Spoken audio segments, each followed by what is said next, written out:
नमस्कार बच्चों। 5वां अध्याय कंटकेन एव कंटकम यानी कांटे से कांटे निकाला जा सकता है। तो यह अध्याय आपको जो पिछली बार शेष अनुवाद हो गया था, अब जो है यानी कि आधा अनुवाद कराया गया था, बाकी का जो है अनुवाद वो आज हम करेंगे, समझेंगे। चलिए देखते हैं।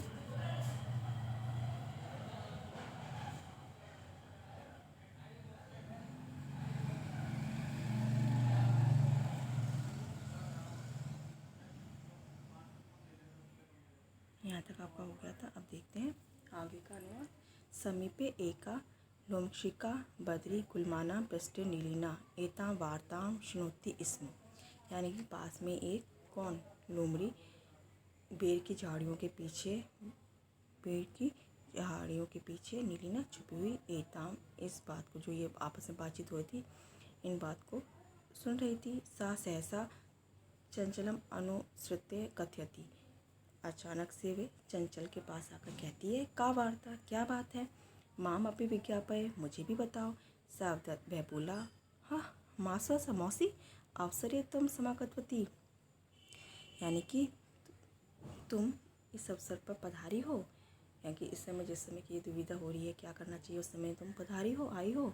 मया अस्य व्याघ्रस्य प्राणा रक्षिता, मेरे द्वारा इस बाघ की प्राण रक्षा की गई है कि मैंने इसके बाघ की, जो ये बाघ है, इसके प्राणों की रक्षा की।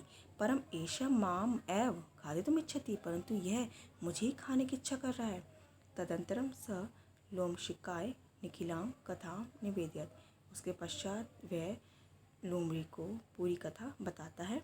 लोमशिका चंचलम अकथयत, जो लोमड़ी है वो चंचल को कहती है, बारम अच्छा ठीक है, तुम जालम प्रसारे, तुम जाल फैलाओ। पुनः स व्याघ्रम अवदत, पुनः दोबारा स व्याघ्रम, उसने बाघ को बोला, केन प्रकारेण त्वम एतस्मिन् जाले बद्ध इति अहम प्रत्यक्षम दृष्टुमिच्छामि। किस प्रकार से तुम इस जाल में फंस गए, अहम प्रत्यक्षम दृष्टुमिच्छामि, मैं प्रत्यक्ष रूप से सामने से इस प्रकार ये सब देखना चाहती हूँ। व्याघ्र तद वृत्तान्त प्रदर्शितुम तस्मिन् जाले प्राविशत। बाघ उसी वृत्तांत को, जो घटना घटी जैसे वो उस जाल में फंसा था, वही सब क्रिया पूरी से करता है। पहले वो अचानक था, लेकिन अब वो उसको दिखाने के लिए, उसको समझाने के लिए करता है, लेकिन वो नहीं समझ पाता इस बात को। तद वृत्तांत प्रदर्शितुम, उस वृत्तांत को प्रदर्शितुम दिखाने के लिए, तस्मिन् जाले प्राविशत, उस जाल में प्रवेश कर जाता है, चला जाता है। लोमशिका पुनः कथयत, जो लोमड़ी दोबारा कहती है, संप्रति पुनः पुनः कूर्दनम कृत्वा दर्शय, इस समय बार बार कूद कूद कर दिखाओ। सा तथैव समाचरत, उसने यानी कि जो बाघ था उसने वैसा ही आचरण किया। अनारतम कूर्दनेन स श्रांतः अभवत्, लगातार कूदने से वह थक गया। जाले बद्ध स व्याघ्र क्लांतः, जाल में बंधा हुआ बाघ थका हुआ, सन निसायो भूतवा, निसाय होकर यानी कि असमर्थ होकर, तत्र अपतत प्राण भिक्षामी च याचत, वहाँ गिर गया, यानी कि जाल में जो बंधा हुआ था, कूद रहा था, थक कर वहाँ गिर गया। प्राण भिक्षामी च अयाचत, और प्राणों की भिक्षा वो मांगने लगा। लोमशिका व्याघ्रम अवदत, लोमड़ी ने बाघ को बोला, सत्यम त्वया भणितम, सत्य ही तुमने सुना है। सर्वः स्वार्थम समीहिते, यानी कि इस संसार में जो कुछ भी इंसान करता है या कराता है, वो सब क्या है, स्वार्थ के वशीभूत होकर ही करवाता है। बिना स्वार्थ के कोई कुछ भी नहीं करता है। वही चलो दोबारा आपको बता देते हैं इसके बारे में। जैसे कि वो जो चंचल नाम का जो व्याता बहेलिया था, क्या करता है, जाल फैला देता है जंगल में।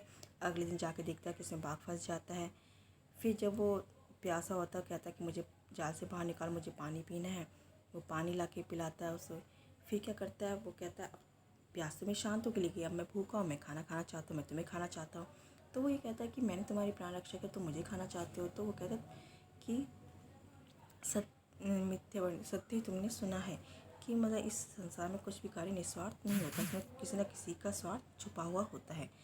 जो नदी है, नदी के पास जब नदी से पूछते कि ऐसा है क्या, हाँ वो कहती है कि लोग मुझ में स्नान करते हैं, अपने कपड़ों को धोते हैं, मल मूत्र अपनी गंदगी सब उसमें छोड़ देते हैं, त्याग देते हैं।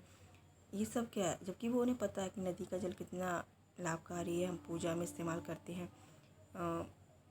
पीने के काम में लेते हैं। तो कहीं जा रहे होते हैं, कुछ और साधन नहीं होता है पीने के पानी का, तो हम क्या करते हैं, नदी बह रही है कहीं से भी हम पानी की व्यवस्था करते हैं पीने के लिए। तो लेकिन उस समय जो स्वार्थवश इंसान है वो भूल जाता है, उस समय उसे अपना ही स्वार्थ सामने नज़र आता है।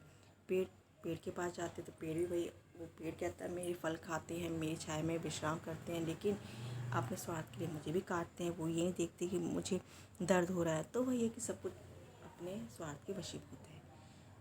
देखिए, हमें भी कोई भी कार्य करना, तो हमें कार्य करते समय दूसरों की परेशानी का, व्यथा का ध्यान रखना चाहिए कि हमारे कार्य से किसी को कोई कष्ट ना हो। यही इस कहानी का उपदेश है। हर कहानी के पीछे कुछ ना उपदेश होता है, उसको समझना चाहिए। तो ये आपका आज का अनुवाद था।